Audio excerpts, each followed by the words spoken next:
तोहफा रमज़ान 3, नबी सल्लल्लाहु अलैहि वसल्लम ने फरमाया तुम में से अच्छा वो है जो अपनी औरतों के लिए अच्छा है, और दोस्त का इम्तहान मुसीबत में और बीवी का इम्तहान गुर्बत में होता है। फरमाया कि सदका करीबी अजीज़ के लिए है, गैर के लिए नहीं है।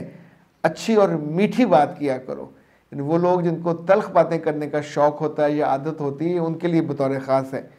और सच्चे ताजर पर जन्नत के दरवाजे बंद नहीं होंगे।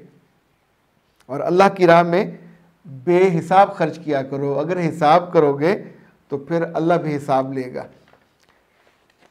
आपने फरमाया मुर्दों को गाली मत दिया करो, गाली गलोच और फोहश से भी दूर रहो, बुरी मजलिस में मत बैठो, और गरीब हमसायों को मत भूला करो, धोखा इंसानों को मत दिया करो, और कर्ज पूरी ज़िम्मेदारी से दिया करो।